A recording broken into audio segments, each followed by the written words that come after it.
तुमच्याही घरी बाप्पा होणार आहेत विराजमान, मिळवायचा आहे आशीर्वाद, तर मग 10 दिवस करा हे 5 उपाय।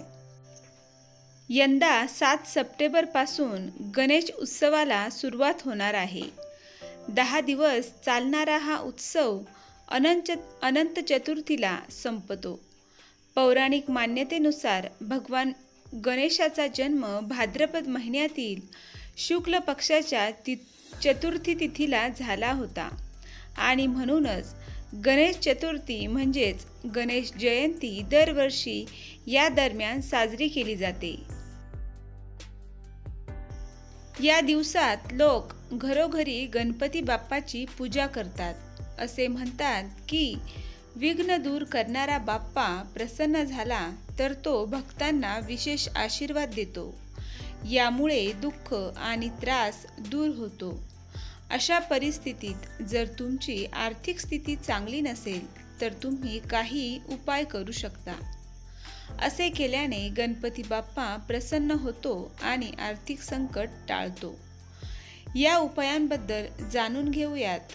चला तर मग गणपती बाप्पाचा मिळवायचा आशीर्वाद, तर हे 5 उपाय नक्की करा। नंबर 1, दुर्वा अर्पण करा। विघ्नहर्त्याला दुर्वा अतिशय प्रिय आहे। अशा वेळी गणपतीचा विशेष आशीर्वाद मिळवण्यासाठी बाप्पाला दुर्वा अर्पण करायला विसरू नका।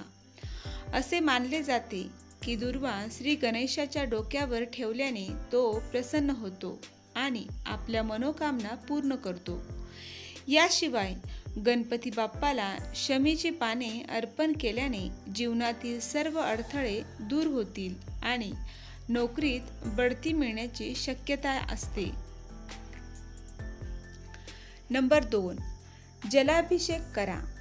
10 दिवस चालणाऱ्या गणेश उत्सवाला पूजेला विशेष महत्त्व आहे।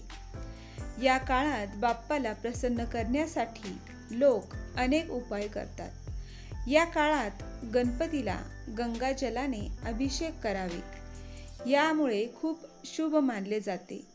यावेळी ओम गणेशाय नमः आणि ओम गण गणपते नमः या मंत्राचा 108 वेळा जप केल्याने गणपती बाप्पाची कृपा सदैव पाठीशी राहते। नंबर 4, नियमित जप करा। ज्योतिषाच्या मते अडथळ्यांचा नाश करण्यासाठी श्री गणेशाची पूजा करण्याचे काही महत्त्वाचे नियम आहे। जर तुम्ही कर्जामुळे त्रस्त असाल तर सकाळी गणेश स्तोत्र किंवा गणेश चालीसा वाचा। असे केल्याने आर्थिक समस्या दूर होते।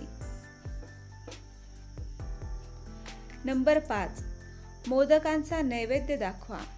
ज्योतिषांच्या मते गणपतीला मोदक खूप आवडतात। अशा वेळी त्यांना मोदकांचा नैवेद्य दाखवावा। याशिवाय भगवंताला पिवळे, लाल, गुलाबी किंवा रंगबिरंगी कपडे घाला आणि दागिन्यांनी सजवा।